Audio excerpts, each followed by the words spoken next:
భారతదేశానికి సంబంధించి కీలకమైనటువంటి వ్యవస్థలు ఏదైతే మొన్ననే పార్థసారథి పొట్లూరు గారు ఈ తాజాగా జరిగినటువంటి పరిణామాల మీద ఇచ్చినటువంటి కథనాలు చూసాం. ఇన్సిడెంట్స్ ఏంటి అన్నటువంటిది.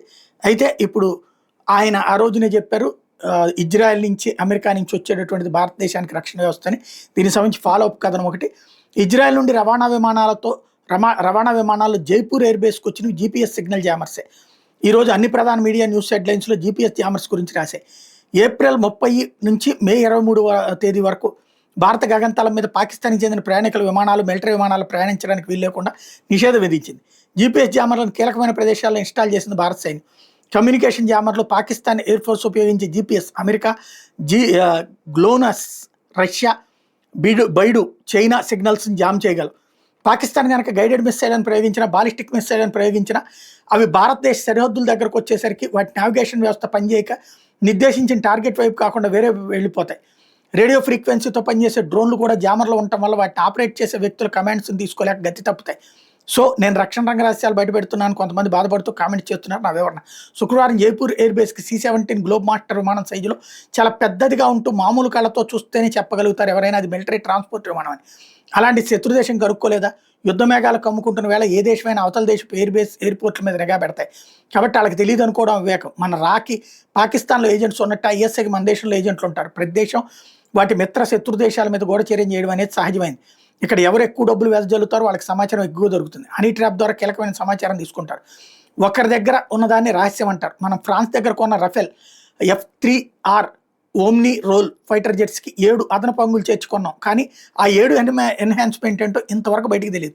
ఒక్క కోల్డ్ స్టార్ట్ అనే అదనపు సౌకర్యం ఉందని మాత్రమే తెలిసింది. -డిగ్రీల వాతావరణంలో జెట్ ఇంజన్లు స్టార్ట్ అవ్వడానికి సమయం తీసుకుంటాయి. కాబట్టి టెక్నాలజీ డెవలప్ అవ్వని రోజుల్లో విమానం కింద మంట పెట్టి వేడైన తర్వాత స్టార్ట్ చేసేవాళ్ళు. ఇప్పుడు కోల్డ్ స్టార్ట్ టెక్నాలజీ డెవలప్ అయిన తర్వాత మంట పెట్టి వేడి చేయడం లేదు. లడాఖ్లో -డిగ్రీల టెంపరేచర్ ఉంటుంది కాబట్టి చైనాతో కాన్ఫ్లిక్ట్ వస్తే శీతాకాలంలో తెల్లవారుజామున రఫేల్ వెంటనే స్టార్ట్ అవ్వడానికి కోల్డ్ స్టార్ట్ని ప్రత్యేకంగా ఇన్స్టాల్ చేయించింది IAF. మిగతా 6 ప్రత్యేకతలు ఏమిటో ఇంతవరకు తెలియదు. నేను ఇక్కడ మీతో పంచుకునే డిఫెన్స్ సమాచారం ఓపెన్ డొమైన్లో దొరికేది కానీ రహస్యం కాదు. కాబట్టి అర్థం చేసుకుని రాస్తాను. కాబట్టి అదేదో రహస్యం అనుకుంటున్నారు కానీ అదేమీ కాదు. ఏది రహస్యంగా ఉంచాలి? మొబైల్ కెమెరాతో సైన్యం కదలికలను వీడియో తీసి సోషల్ మీడియాలో పోస్ట్ చేయడం ప్రమాదకరం. ఈ పని నేను చేయను కూడా. నేను ఫోటోల వరకే పరిమితం అవుతాను. రష్యా ఉక్రెయిన్ యుద్ధంలో చాలా టెక్నాలజీ వ్యవహారాలు బయట ప్రపంచానికి తెలిసి దాదాపుగా ప్రతి దేశ సైనిక యువకర్తలు, డిఫెన్స్ సైంటిస్టులు ఉక్రెయిన్ రష్యాలు ఏం జరుగుతుందో అదే పనిగా విశ్లేషణ చేస్తూ వస్తున్నారు గత 3 ఏళ్లుగా. అంచేత రష్యా ఉక్రెయిన్ యుద్ధానికి ముందు ఏ ఆయుధాలు కీలకమైనవని భావిస్తూ ఇచ్చారో అవి అంతగా ప్రభావం చూపలేకపోయాయి. కానీ అసలు లెక్కలోకి తీసుకున్న ఆయుధాలు ఏవైతే ఉన్నాయో అవి కీలక పాత్ర పోషించాయి. గూఢచార ఉపగ్రహాలు వాడుకలోకి వచ్చిన తర్వాత భూమి మీద ఎక్కడేం జరుగుతుందో తెలుసుకుంటున్నారు. రష్యా ఉక్రెయిన్ యుద్ధ ఖర్చు, ఆయుధాల పనితీరు చూసిన తర్వాత పాకిస్తాన్ సైన్యానికి తెలిసి వచ్చింది తాము ఎంత వెనకబడి ఉన్నామో, ఖర్చును భరించలేమని. అందుకే ప్యానిక్ అవుతున్నారు పాకిస్తాన్ సైనిక జనరల్.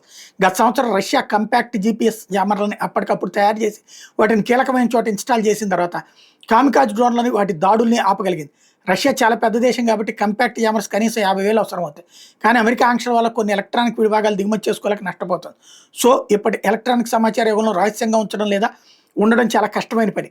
ఇజ్రాయెల్ గత 2 ఏళ్లుగా పోరాడుతున్న హమాస్, హెజ్బుల్లాని పూర్తిగా తుడిచిపెట్టలేకపోయింది ఎందుకు? గత 3 నెలలుగా అమెరికా యెమెన్లోని హౌతీలను ఎందుకు ఆపలేకపోతుంది? చాలా విషయాలు ఉన్నాయి కారణాలు విశ్లేషించుకోవడానికి. సమాచారం ఓపెన్ అయిపోయింది కాబట్టి దీర్ఘకాలం యుద్ధాలు జరుగుతున్నాయి.